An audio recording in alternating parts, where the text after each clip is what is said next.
آج روبرو میں ہم ایک ایسی شخصیت کے ساتھ ہیں جس سے ملنا، جس سے باتیں کرنا ایک نیا تجربہ ہے۔ وہ نیا تجربہ اس لیے ہے کہ ابھی بالکل حال میں 2018 میں آپ کے ناول روزن کے لیے آپ کو ساہتیہ اکیڈمی ایوارڈ سے نوازا گیا ہے۔ آپ ہیں رحمان عباس، آپ کا اسٹوڈیو میں استقبال ہے۔ شکریہ۔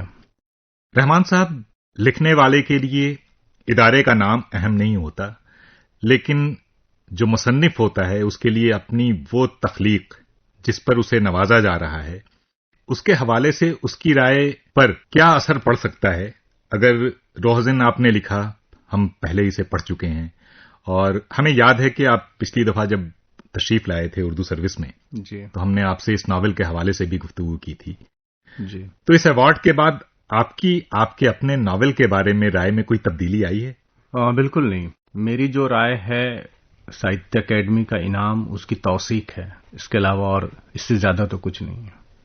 یہ بتائیں کہ جیسے اردو میں ابھی بھی ناول زیادہ لکھے جا رہے ہیں، افسانے بھی لکھے جا رہے ہیں، لیکن جتنے اہم لوگ ہیں ان میں زیادہ تر اپنے ناول کے سبب جانے جا رہے ہیں، تو کیا یہ ناول کا ریوائول ہے جس میں آپ خود بھی شامل ہیں، اور مشرف عالم ذوقی بھی ہو سکتے ہیں، خالد جاوید بھی ہو سکتے ہیں، حسین الحق بھی ہیں، اشفاق صاحب بھی ہیں، تو اس ریوائول کے پیچھے کیا اسباب آپ کو اس احیا کے پیچھے نظر آ رہے ہیں؟ یہ جو آپ کا سوال ہے، اس کا جواب تھوڑا سا تفصیل طلب ہے۔ یقیناً آپ پوری تفصیل کی گنجائش ہے۔ پہلی بات تو یہ ہے جس کا دار و مدار مطالعے پر نہیں بلکہ غلط فہمی پر ہے۔ غلط فہمی یہ ہے کہ ہمارے یہاں گزشتہ 18 برسوں میں زیادہ ناول لکھے گئے ہیں۔ مجھے لگتا ہے کہ اس غلط بات کی غلط تشہیر کرنے میں بہت زیادہ رول یونیورسٹی کے پروفیسروں کا اور ہمارے ناقدین کا ہے۔ میں ابھی ایک کتاب جو ترتیب دے رہا ہوں 21ویں صدی میں اردو ناول، میرے مطالعے میں یہ بات آئی ہے کہ 21ویں صدی میں ہمارے یہاں کل ملا کر 30 ناول نہیں لکھے گئے ہیں۔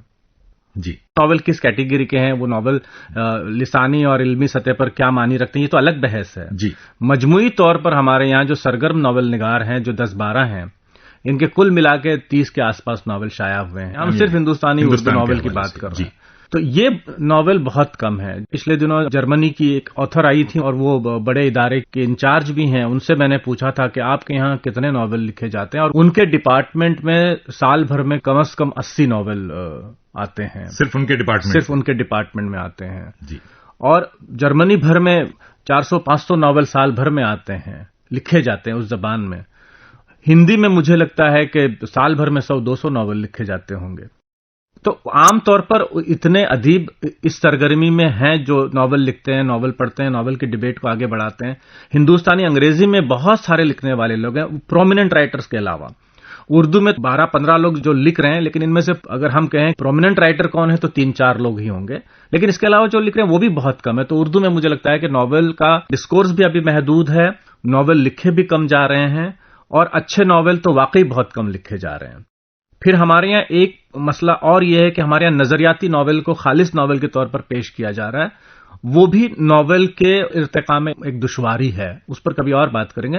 لیکن مجموعی صورتحال یہ نظر آتی ہے کہ اردو میں ابھی ناول پر بہت سارا کام کرنا چاہیے، جو حکومت کے ادارے، جو پرائیویٹ ادارے، ان سب کو مل کے کرنا چاہیے۔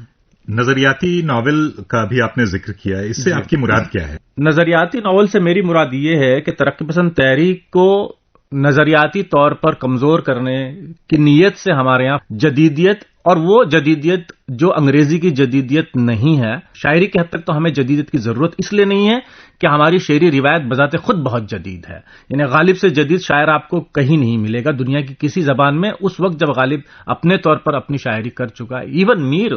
تو ہمارے یہاں شاعری کا وہ مسئلہ کبھی رہا نہیں، اس لیے ہم یہ نہیں سوچیں گے کہ ناصر کاظمی کے یہاں جو اس کا طرز اظہار ہے وہ کتنا جدیدیت ہے یا نہیں، یا زیب گوری کا۔ لیکن فکشن میں ہم دیکھتے ہیں کہ ترقی پسند تحریک میں جو بڑے نامور تھے، ان سے الگ طرح کا فکشن لکھنے کے لیے، بلکہ کہیں پر یہ جدیدیت کے 2-3 نقاد، ان میں سے کسی ایک نے یہ کہا بھی ہے کہ ہم عصمت چغتائی، کرشن چندر اور ان کی جو روایت تھی ان سے ہم الگ لکھنا چاہتے تھے، تو انہوں نے سامنے لایا انور سجاد کو اور ستیندر پرکاش کو اور بلراج مہندرا کو۔ افسانے کی حد تک تو یہ سب کچھ بہت ٹھیک ہے، افسانے کی سطح پر ان کے تجربے تو کافی قابل قبول ہیں، اور وارث الوی نے اس پر تنقید کرتے ہوئے کہا بھی ہے کہ فاروقی کے پاس فکشن کا کوئی شعور نہیں ہے۔ وارث الوی نے یہ بات اسی لیے کہی تھی کہ فاروقی صاحب فکشن کو مجموعی طور پر فکشن کی اپنی جو جمالیات ہیں اس کے پس منظر سے پرکھ نہیں پا رہے تھے، دیکھ نہیں پا رہے تھے۔ فاروقی صاحب نے فکشن کو ایک محدود طرح کے دائرے میں سمٹنے کی کوشش کی، اس کی وجہ سے جو پروپیگنڈا ناول تھا وہ جدیدیت اور نظریاتی ناول دوسرے جدیدیت کی صورت میں سامنے آتا ہے۔ فتح کلام کے لیے معافی چاہتا ہوں، آپ کی باتوں سے ایسا ظاہر ہوتا ہے کہ کوئی ایک شخص اتنا طاقتور ہو سکتا ہے ادبی طور پر کہ اس کے حساب سے ادب تخلیق کیا جانے لگے، یہ اپنے آپ میں تنقید کی حکمرانی کا ایک بالکل ہے، تصور بالکل ہوا ہے۔ اور بات یہ ہے کہ جب ایک ملک، اور ہم نے یورپ کی کئی کنٹریز کو دیکھا ہے، یورپ کے کئی ممالک کو دیکھا ہے، ایک شخص نظریاتی طور پر اتنا طاقتور پیدا ہوتا ہے کہ وہ ملک کی پوری عوام کو اپنی آئیڈیالوجی سے کئی برسوں تک اندھا کر کے رکھ دیتا ہے۔ جرمنی کی مثال ہے، اٹلی کی مثال ہے۔ سیاست میں تو ایسی بہت ساری مثالیں ہیں، لیکن ادب کی سیاست نہیں، مسئلہ سیاست اور ادب کا نہیں ہے، مسئلہ لوگوں کا ہے۔ لوگوں کو اندھا کیا جا سکتا ہے، لوگوں کی آنکھوں پر نظریاتی پٹھی باندھی جا سکتی ہے۔ سوویت رشیا کی مثال آپ کے پاس ہے، سابق سوویت یونین میں اتنے سارے ممالک کے اتنے لاکھوں اربوں لوگوں کو ایک نظریے کا غلام بنا دیا گیا تھا۔ چائنا کی مثال آپ کے سامنے بہت قریب کی ہے۔ اگر ہم ادب کی سماجیات کے حوالے سے بات کریں تو آپ کی بات بالکل صاف ہے اور سمجھ میں آتی ہے، لیکن اسی پس منظر میں نہیں، بات ادھوری رہ گئی ہے۔ تو جب سیاست اور ایک شخص اپنے نظریے کی تبلیغ کے ذریعے سے پورے ملک کو اپنے نظریے کا غلام یا اس نظریے میں قید کر سکتا ہے، ادب میں بھی ایسا ممکن ہے۔ ترقی پسند تحریک کے ماتحت جو ادب لکھا گیا اس میں بھی تو وہی ہوا نا، جو پروپیگنڈا تھا، پارٹی پروپیگنڈا تھا، وہ پروپیگنڈا ہم پورے ادب میں دیکھتے ہیں۔ نہیں، یہ کسی بھی ادیب کے لیے، کسی رائٹر کے لیے، چاہے وہ فکشن لکھتا ہو، شاعری کرتا ہو، کیا یہ ممکن ہے کہ وہ کسی شخص سے اتنا متاثر ہو جائے کہ وہ اس کے تقاضوں کے حساب سے ادب لکھنے لگے اور پھر اس کی اپنی شخصیت، اس کا اپنا ٹیلنٹ، اس کی اپنی تخلیقیت، تمام چیزیں پسے پشت چلی کم از کم پچھلی صدی میں یہ منظر ہم نے دیکھا ہے جب بہت ساری زبانوں کے بہت سارے ادیب نظریات کے غلام ہوئے تھے۔ اس کا اثر آخری جو اس کی باقیات بچی ہیں وہ ہمارے یہاں جدیدیت کی صورت میں بچی ہیں۔ آپ نقاد کی بتائی گئی ادب کی تعبیر کے ماتحت ادب لکھتے ہیں، جو بھی ایسا کرے گا وہ اپنی ادب کی جو جمہوریت ہے یا ادب کی آزادی ہے اس کو گروی رکھے گا۔ مجھے لگتا ہے وہ ادیب جس کا اپنا ضمیر زندہ ہے، وہ ادیب جس کی اپنی آنکھیں کھلی ہوئی ہیں، اس کو یہ زیب نہیں دیتا کہ وہ کسی بھی طرح کے تنقیدی احکام کی فرما برداری کرے۔ دیکھیے، ادب اور فن کا جہاں تک معاملہ ہے تو جو بھی فنکار ہوتا ہے اور ادیب ہوتا ہے وہ نظریاتی حد بندیوں سے کافی بلند ہوتا ہے۔ اگر بلند ہونا ہی چاہیے، اگر آپ نہیں تخلیق کر ہونا ہی چاہیے، اگر آپ نظریے کے تحت لکھ رہے ہیں تو آپ نے اپنے آپ کو گروی رکھ دیا ہے۔ بالکل۔ اور یہ بتائیں کہ یہ نظریات کی دھار اب کند پڑی ہے یا شخصیات نہیں ہیں جو اس طرح کمانڈ دے کر اسپِ تازی کی طرح دوڑا سکیں ادب کو؟ ابھی کیا صورتحال ہے؟ ابھی آپ کا موجودہ صورتحال یہ ہے کہ ہمارے ہاں اردو میں جو ترقی پسند تحریک تو اپنے طور پہ ختم ہو گئی، اس کے بعد جدیدیت کی تحریک آئی، وہ بھی کسی حد تک ختم ہو گئی، حالانکہ اس کے تھوڑے بہت اثرات باقی ہیں، لیکن کچھ ہو نہیں پایا۔ مجھے لگتا ہے کہ 21ویں صدی کا جو اردو ناول ہے یا اردو ادب ہے وہ کافی آزاد ہے۔ یہاں جو ناول آئے ہیں پچھلے 2-3 برسوں کے، چاہے وہ حسین الحق کا ناول ہو، نور الحسنین کا ناول ہو، خالد کا دوسرا ناول ہے، عبدالصمد کے ناول ہیں، پیغام صاحب کا جو پلیتا ناول ان کے انتقال سے 1-2 سال پہلے آیا تھا، ایون جو نئے لڑکے ہیں، ان سب کے ناولوں کا آپ اگر ایک اسٹڈی کریں گے تو آپ کو یہ نظر آتا ہے کہ یہ ناول کسی بھی نظریے کے تحت نہیں لکھے گئے ہیں۔ یہ ناول ان افراد کا، یہ جو جس طرح سے زندگی کو دیکھ رہے ہیں کنٹمپرری ہندوستان میں اور سوشو پولیٹیکل جو چینجز ہیں یا جو منظرنامہ ہمارے ملک کا، اور اس منظرنامے میں انسان کی جو کیفیات ہے، باطنی کیفیات ہے یا نفسیاتی کیفیات ہے، یہ ناول نگار اور ان کے ناول بغیر کسی آئیڈیالوجی کے ان مسائل کو سمجھنے کی کوشش کر رہے ہیں۔ تو مجھے لگتا ہے کہ یہ تبدیلی بہت خوشائن تبدیلی ہے کہ ہم اب نظریے کے اسیر نہیں ہیں۔ تو آپ کے نظریے کی ڈیفینیشن میں کیا مابعد جدید مابعد جدیدیت جو نظریہ ہے وہ بھی آتا ہے؟ نہیں، مابعد جدیدیت ہمارے یہاں شاید اس کا وجود نہیں ہے۔ مجھے تو یہ بھی لگتا ہے کہ ہمارے یہاں جدیدیت کا بھی وجود نہیں ہے، کیونکہ جدیدیت جو فلسفیانہ اساس جس کی مغرب میں تھی وہ فلسفیانہ اساس ہمارے ملک میں پیدا ہی نہیں ہوئی۔ جدیدیت جس سبب پیدا ہوئی تھی مغرب میں، ہمارے یہاں ابھی وہ اسباب ہی نہیں ہیں۔ چنانچہ جدیدیت کے جو بیسک ایلیمنٹس ہیں یا جو کور پرنسپلز ہیں جو جدیدیت کی تنقید سے ہمارے سامنے آتے ہیں، وہ ہمارے ملک میں ان کا اپلیکیشن ہی نہیں ہے. ہم جن ممالک میں رہتے ہیں یا ہم دنیا کے جس خطے میں رہتے ہیں وہاں پر زندگی یکسر مختلف ہے. ہمارا جو ذہنی ارتقاء ہے وہ مغرب کے افراد کے ذہنی ارتقاء سے مختلف ہے. ہمارا سیاسی سماجی پس منظر، ہمارے یہاں زبانوں کی جو سیاست اور زبانوں اور کلچر کا جو رچنیس ہے وہ بھی مختلف ہے. چنانچہ میری سمجھ میں تو اب تک یہ نہیں آتا ہے کہ ہمارے یہاں جدیدیت کا فلسفیانہ اطلاق کیسے ممکن ہے. جب فلسفیانہ اطلاق جس زبان پر جدیدیت کا نہیں ہے اس زبان پر مابعد جدیدیت نام کی کسی شے کا کیسے ہو سکتا ہے؟ میں نظریاتی بحث میں اسی لیے زیادہ نہیں جاتا کیونکہ مجھے لگتا ہے کہ نظریاتی بحث اسٹیبلشمنٹ کا حصہ ہوتے ہیں. ظاہر ہے یہ برسبیل تذکرہ یہ بات آ گئی، اور ہم آپ کے ذریعے جو ادب لکھا جا رہا ہے اس کی بھی باتیں کرنے والے ہیں. بلکہ آپ کے ایک کے بعد ایک جتنے بھی ناول منظر عام پر آئے، مجھے یہ شرف حاصل رہا ہے کہ میں نے انہیں خود پڑھا ہے. یہ میری خوش نصیبی بھی ہے، اور یہ سعادت مجھے حاصل رہی ہے کہ کبھی کبھی چھپنے سے پہلے بھی میں نے پڑھ لیا ہے. آپ کے ہر ناول میں ایک نیا رحمان عباس، ایک بڑا اور میچور رحمان عباس سامنے آتا ہے. تو روحزن کے بعد آپ کے ذہن میں جس ناول کا خاکہ ہے جی اس میں کون سا رحمان عباس ہمارے سامنے ہوگا؟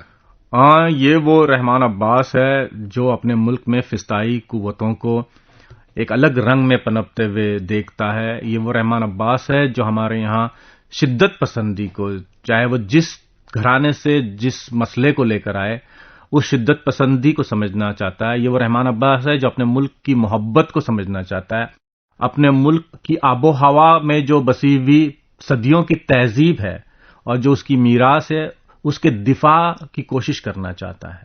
اور اس کا جو خمیر ہے کیا وہ بھی کوکن کی مٹی سے اٹھا ہے یا کہیں اور سے؟ کوکن اگر میرے ناول میں نہیں ہے تو بمبئی ہے، بمبئی نہیں ہے تو کوکن ہے. یہ دو مقامات ہیں جہاں پر میں نے اپنی زندگی کا بیشتر حصہ گزارا ہے. تو جو مین کردار ہے ناول کا وہ بمبئی کی مٹی سے ہی آئے گا، کیونکہ اس کے لیے ممکن نہیں کہ کسی اور شہر کو وہ اس طرح سے، یا اس شہر کا جو پس منظر ہے تہذیبی اور تاریخی، اس سے اس کی واقفیت ہو.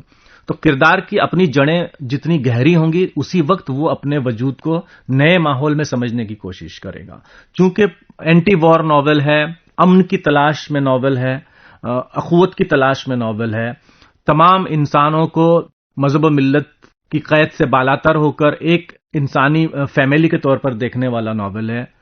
تو وہ کیریکٹر کی جڑیں اس کی تہذیب سے پیوست ہونا بہت ضروری ہے. تو بہت ممکن ہے، ابھی چیزیں طے نہیں ہیں، لیکن بہت ممکن ہے کہ وہ کردار بمبئی کا نہیں ہے تو ریاست مہاراشٹر کے کسی نہ کسی شہر سے اس کا تعلق ہوگا، اور پھر وہ پورے ملک گیر سطح پر جو زندگی ہے اس زندگی سے اس کی تاریں جڑیں گی. تو آپ نے اس ناول کا ابھی کوئی نام سوچا ہے؟ ابھی کچھ نہیں، ابھی کچھ نہیں. ابھی تو ناول کی کہانی بھی میرے ذہن میں مکمل نہیں ہے.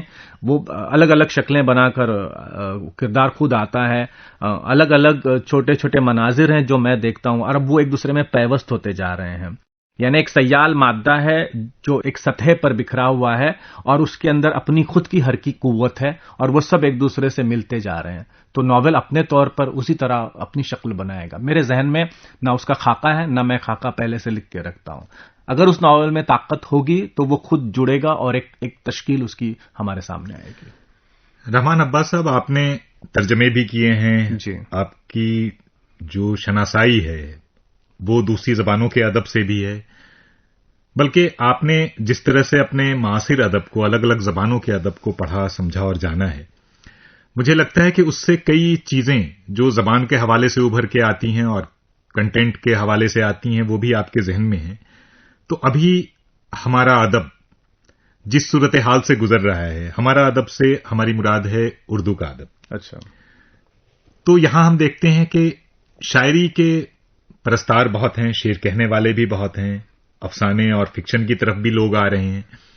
لیکن شاعری اور افسانے میں یا فکشن میں ایک بنیادی فرق یہ ہے کہ زبان اور اسکرپٹ کے بغیر بھی شاعری کو استعمال کیا جا سکتا ہے اور دلوں تک پہنچایا جا سکتا ہے. جی.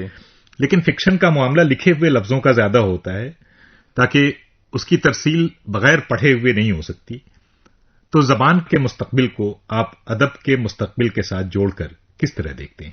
بہت سنجیدگی سے دیکھتے ہیں. دونوں چیزیں ایک دوسرے سے علیحدہ ہو کر بھی جڑی ہوئی ہیں. زبان کی ترقی نہیں ہوگی تو ادب فلرش نہیں ہو پائے گا، اور ادب اگر اچھا بھی لکھا جا رہا ہے اور اس کا پڑھنے والا حلقہ موجود نہیں ہے تو اس کی پذیرائی نہیں ہو پائے گی، وہ لوگوں کی دسترس سے باہر چلا جائے گا۔ جس زبان کا ادب لوگوں کی دسترس سے باہر چلا جاتا ہے وہ خلا میں معلق ہوتا ہے۔ تو یہ اردو ادب اور اردو زبان، ان دونوں کی جو صورتحال ہے وہ ایک دوسرے پر منحصر ہے۔ حالانکہ زبان کے ساتھ کافی سیاست جڑی ہوئی ہے، ادب کے ساتھ سیاست جڑی ہوئی نہیں ہے۔ اس کی وجہ یہ کہ ادب کی اخلاقیات الگ ہیں، زبان کی اخلاقیات، زبان کا منشا یا زبان کا جو رول ہوتا ہے کسی بھی معاشرے میں وہ الگ ہوتا ہے۔ اس لیے زبان کے ساتھ کافی سیاست جڑی ہوئی ہے، جو بدنصیبی سے اردو جیسی ہندوستانی زبان کے ساتھ بھی ہے۔ یعنی اگر ہندوستان میں کوئی چیز شکار ہوئی ہے نظریاتی طور پر یا ہمارے تاریخ کی تو وہ اردو ہے، اور میں یہی سمجھتا ہوں کہ جب تک اردو کے ساتھ انصاف نہیں ہوگا، جب تک اردو کو اس کا جائز حق نہیں ملے گا، تب تک ہندوستان کو ہم ایک مثالی جمہوریت تسلیم نہیں کر سکتے۔ ایک ملک میں اگر آپ، کیونکہ وہ آپ کی نفرت کا پیمانہ ہے، جب تک اردو کو اس کا حق نہیں ملتا، اس کا مطلب یہ ہوگا کہ آپ کے دلوں میں اس زبان کے لیے نفرت ہے، اور جب تک آپ کے دلوں میں زبان کے لیے نفرت ہے، آپ جمہوری ملک نہیں کہلا سکتے۔ جمہوریت تمام نفرتوں کا خاتمہ ہے اور تمام انسانوں کو برابر اور یکساں سمجھنے کا ایک ڈیموکریٹک پروسیس ہے، ایک پولیٹیکل پرنسپل ہے۔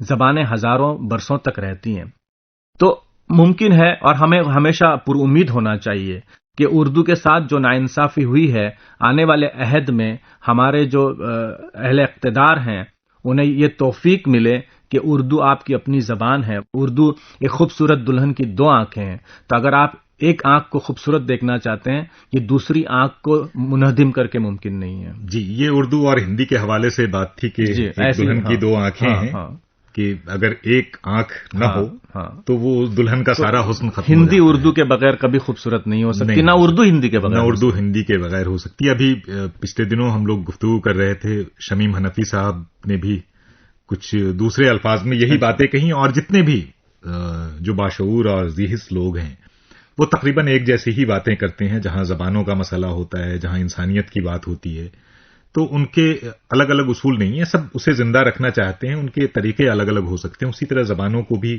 سنبھالنے اور سہیجنے اور بچانے کے طریقے ہیں۔ جہاں تک زبانوں کی صورتحال کا تعلق ہے، مجھے یہ نہیں لگتا کہ اردو اکیلی ماتوب ہے، مجھے لگتا ہے کہ وہ تمام علاقائی زبانیں، اور یہاں تک کہ اس میں ہندی بھی شامل ہے، وہ بھی کئی جگہوں پر آپ کو لگے گا کہ اس زبان کے ساتھ وہ نہیں ہو رہا ہے جو ہمیں ایک زبان کو عزت دینے کے لیے، اس سے محبت کا اظہار کرنے کے لیے ایماندارانہ طور پر کرنا چاہیے۔ صحیح ہے۔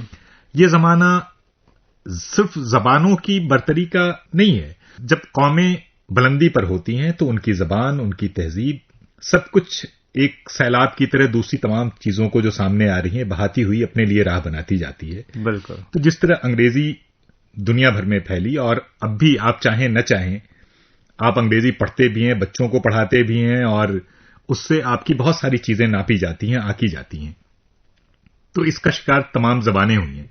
لیکن جو زندہ زبانیں ہیں وہ سخت سے سخت صورتحال میں بھی اپنے جینے کی تراکیب ڈھونڈ لیتی ہیں اور پیدا کر لیتی ہیں۔ تو ہم اردو والے کیا ایسی تراکیب خود وضع نہیں کر سکتے، خود راستے نہیں نکال سکتے جس میں اتنے ادارے ہیں جو ہمارے لیے کام کر رہے ہیں، وہ ادارے خود اردو والوں کے ہاتھوں میں ہیں؟ ہمیں ان سے کیا کرنا چاہیے اور کس طرح اردو کے فروغ میں انہیں کارآمد ٹول کے طور پر استعمال کیا جانا چاہیے؟ تو اس میں ہماری اپنی بھی ذمہ داریاں بہت بنتی ہیں۔ تو آپ اس سلسلے میں کیا رہنمائی فرمانا چاہتے ہیں؟ ایسے اداروں کے لیے کیا پیغام دینا چاہتے ہیں؟ مجھے تو ایسا لگتا ہے کہ جو باتیں اس معاملے میں کہی جانی چاہیے تھیں وہ تو آپ نے کہہ دیں کہ اداروں کو اپنا رول ادا کرنا چاہیے۔ لیکن خوشائن تبدیلی یہ بھی ہے کہ نئے عہد میں ہم دیکھ رہے ہیں کہ زبانیں اسکرپٹ سے محاورہ ہو کر ایک دوسرے کے ساتھ کمیونیکیشن کا میڈیم بن رہی ہیں۔ اب اردو غزلیں ہیں، وہ کسی کو پڑھنے کی ضرورت نہیں ہے، آپ اس کو سن رہے ہیں، آپ اس سے لطف اندوز ہو رہے ہیں۔ یعنی اگر آپ رسم الخط نہیں بھی اردو کا جانتے ہیں تب بھی لاکھوں لوگ ملک بھر میں اردو کی شاعری سن رہے ہیں۔ ایون جان ایلیا کو بھی اب لاکھوں لوگ سن رہے ہیں، پسند کر رہے ہیں، احمد فراز کو پسند کر رہے ہیں۔ تو ملکوں کی سرحدیں مٹ جاتی ہیں، اردو کا دائرہ بہت وسیع ہو رہا ہے۔ دنیا کے ہر ملک میں جہاں پر ہندی اردو جاننے والے ہیں، جو ہندوستانی آواز کو جاننے والے ہیں، ہندوستان کی دیگر تمام زبانوں سے آنے والے لوگ ہیں جو تھوڑی بہت ہندوستانی جو سمجھ لیتے ہیں، وہ اردو کے عاشق ہیں، اردو کو پڑھ رہے ہیں، سن رہے ہیں۔ آپ دلی میں رہتے ہیں، آپ بہتر جانتے ہیں کہ دلی میں جو فیسٹیولز ہو رہے ہیں جن میں ریختہ بہت بڑا نام ہے، ریختہ کے توسط سے بھی اردو لوگوں تک پہنچ رہی ہے۔ رسم الخط کا معاملہ واقعی میں سنجیدہ ہے، ویسے بھی رسم الخط کا معاملہ اس طرح سے بھی سنجیدہ ہے کہ لوگ اپنے رسم الخط میں بھی نہیں پڑھتے ہیں، لوگ پڑھنا بھی نہیں چاہتے ہیں، یہ بھی ایک مسئلہ ہے۔ تو وہ جو بہت بڑا کلاس ہے جو نہیں پڑھنا چاہتا لیکن سننا چاہتا ہے، لطف اندوز ہونا چاہتا ہے، سمجھنے کا جو بیسک پروسیس ہے اس میں سننا اہم ہے، پڑھنا بھی اہم ہے، لیکن سننا بھی بڑا رول ادا کرتا ہے۔ تو اردو کے لیے وہ محبت اب دکھائی دے رہی ہے، لاکھوں لوگ آتے ہیں اردو کے فیسٹیولز میں، اور میرا خیال ہے کہ کسی انگریزی کے علاوہ اتنے ہم کو ہندوستان کی کسی زبانوں میں اتنے زیادہ لوگ نظر نہیں آتے ہیں۔ تو اردو کی محبت اب ہم دیکھ رہے ہیں کہ لوگوں کے دلوں میں جاگزی ہو رہی ہے۔ اسی طرح اگر ہمارے ادارے ایسے لوگوں تک اپروچ کرتے ہیں اور رسم الخط کا ماحول ان کو پرووائڈ کیا جاتا ہے، یا جیسے ریختہ نے تو شاید رسم الخط پڑھانے کی طرف پہل بھی کی ہے، آن لائن پیجز بھی شروع کیے ہیں، یہ جو ابتدائی چیزیں ہیں ان کو اگر ہمارے سرکاری ادارے جو اردو کی ترقی کے نام پر ہمارے یہاں اسٹیبلش ہیں یہ اڈاپٹ کر لیتے ہیں اس طریقہ کار کو، تو اور اردو کی رسم الخط کی طرف بھی لوگوں کا رجحان بڑھ سکتا ہے۔ تو کوششیں اپنی جتنی ہو ممکن ہو، لیکن مجھے لگتا ہے زبان فطری طور پر ہی ارتقا کرتی ہے، اور فطری طور پر ہی اگر اس کے اندر طاقت ہے تو بچتی ہے، اور اردو کے اندر وہ فطری طاقت ہے کہ اسے آپ سیاسی سرپرستی سے محروم بھی کر دیں تب بھی وہ کم از کم 300، 400، 500 برسوں یا 1000 برس تک سروائیو کر سکتی ہے، اور یہ وہ عرصہ ہے اس دوران چیزیں بدل سکتی ہیں، ماحول بدل سکتا ہے، اور اردو کے حق میں وہ آوازیں پیدا ہو سکتی ہیں جو اس کا کھویا ہوا وقار، اس کی سیاسی سرپرستی دستیاب ہو سکتی ہے، کیونکہ میں بہت پر امید ہوں، مجھے ایسا لگتا ہے کہ 500-600 برسوں میں چیزیں ساری بدل سکتی ہیں، سرحدیں بدل سکتی ہیں۔ تو یہ تمام چیزیں بدل سکتی ہیں اگر ارادہ مصمم ہو اور نیت صاف ہو، ہم کچھ کرنا چاہیں اور اس کے نتیجے کے لیے پر امید ہوں۔ ہمیں تو پر امید ہونا ہی چاہیے، لیکن آپ دنیا کی تاریخ پر اور بر صغیر پچھلے 100 برسوں کی یا 2000 برسوں کی تاریخ دیکھ لیجئے، آپ کو لگے گا کہ یہ بڑا فرٹائل علاقہ رہا ہے، یہاں سیاست، سرحدیں سب کچھ بدلتی رہی ہیں، ایسا کوئی وقت نہیں گزرا ہے جہاں 80 سے 90 برسوں کے اندر اس ملک میں جغرافیہ نہیں بدلا ہے۔ تو اردو کے تعلق سے ہمیں بہت پر امید ہونا چاہیے، اردو کے حق میں چیزیں بہت خوشائند ہوں گی، کیونکہ وہ اس زمین سے جڑی ہوئی ہے، اس کی جڑیں ہندوستانی تہذیب میں ہیں، اس کی جڑیں ہندوستان کی ثقافت میں ہیں، تاریخ میں ہیں، چنانچہ وہ دلوں میں اسی لیے فوراً جاگزی ہو جاتی ہے، بس جاتی ہے، لوگوں کو ایسا لگتا ہے کہ وہ اپنا مافز ضمیر اسی زبان میں بہتر طور پہ ادا کر سکتے ہیں، چنانچہ اردو کے تعلق سے نا امیدی کفر ہے۔ زندگی کے تعلق سے بھی نا امیدی کفر ہے، اور اس سے جس حد تک ممکن ہو بچنا چاہیے۔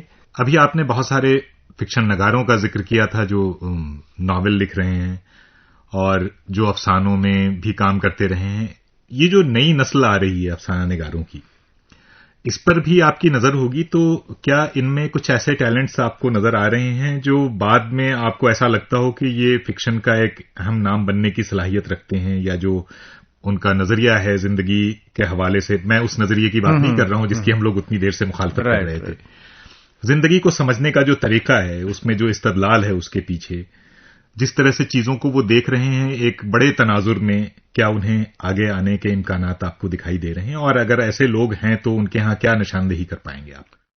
2 نئے بالکل نئے رائٹرز ہیں جو مجھے لگتا ہے جن سے کافی امید بنتی ہے۔ ایک تو تریپوراری کمار شرما ہے، اس لڑکے نے اردو رسم الخط بھی سیکھی ہے اور اردو میں لکھتا ہے اور ہندی میں بھی لکھتا ہے۔ میں نے اس کے 10-15 افسانے پڑھے ہیں، اور مجھے ایسا لگتا ہے کہ اس کے یہاں دلی بیس اس کی کہانیاں ہیں، اور دلی کی جو کنٹمپرری سوشو پولیٹیکل سچویشن ہے وہ اس کو سمجھنے کی کوشش کرتا ہے۔ بمبئی میں ایک لڑکا وسیم ہے، اس کی میں نے یہاں تازہ 2-3 کہانیاں پڑھی ہیں، اور وہ لڑکا بھی کافی اچھے ڈھنگ سے اپنی کہانی بن رہا ہے۔ یہ میں نے اس لیے کہا کہ جو بہت ینگ رائٹرز اردو کے جو سامنے آ رہے ہیں، جو بالکل 25 سال کے عمر کے، بالکل نہیں پودے، اس سے پہلے والے کی جنریشن ہے، انہوں نے تو اپنا کام جتنا کرنا تھا کر لیا، اب ان کی طرف دیکھ کر زیادہ ہم کو افسردہ بھی نہیں ہونا چاہیے۔ لیکن مجموعی طور پر ایک بات تشویشناک یہ ہے کہ ہمارے یہاں زیادہ فکشن لکھنے والے نظر نہیں آ رہے ہیں ملک گیر سطح پر۔ جی بالکل، افسانہ نگار نہیں ہے، یعنی دلی سے آپ اگر دیکھ لیجئے تو آپ کو نظر آئے گا کہ نئی صدی میں گزشتہ 18 برسوں میں 2-3 نام سامنے نہیں آئے ہیں۔ یہ بات جو ہمیں نظر آ رہی ہے یہ کافی تشویشناک ہے کہ کیا وجہ ہے کہ نئے لکھنے والے اردو میں فکشن نہیں لکھ رہے ہیں۔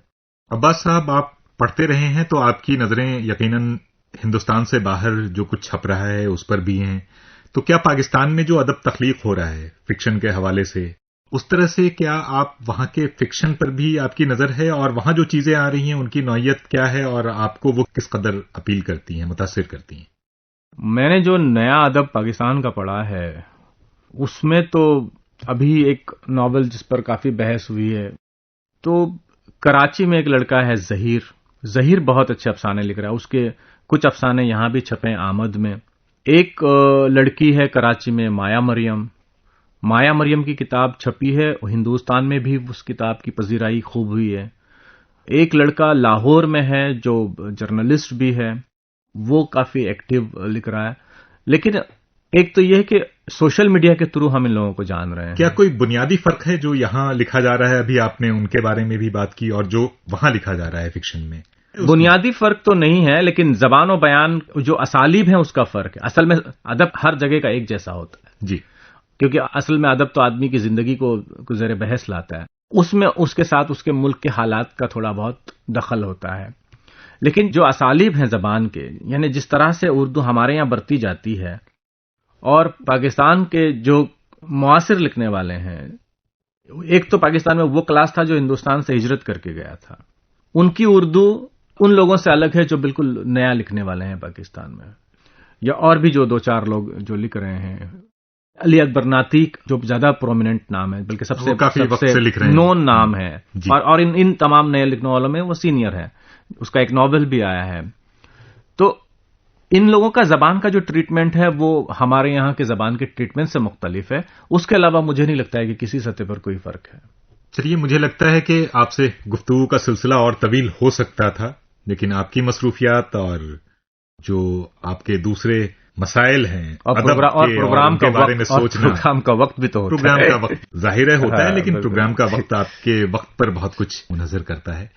لیکن آپ تشریف لائے، ہمیں خوشی ہوئی، اور ہماری نیک خواہشات آپ کے آنے والے ناول کے لیے. شکریہ. ہم چاہتے ہیں کہ اس پر اگر ساہتیہ اکیڈمی ملا تو اس ناول پر آپ کو گیان پوشن ملے ہی. بہت شکریہ. ستاروں سے آگے جہاں اور بھی ہیں، اب عشق کے امتحان اور بھی ہیں. تو ابھی تو مجھے لکھنا بہت ہے، پڑھنا بہت ہے. انعام ملتے ہیں نہیں ملتے ہیں، اصل چیز تو ہے کہ لکھنے کا سفر جاری رہے، اور ہم لکھتے رہیں اور ہم پڑھتے رہیں. بے شک. آمین. شکریہ.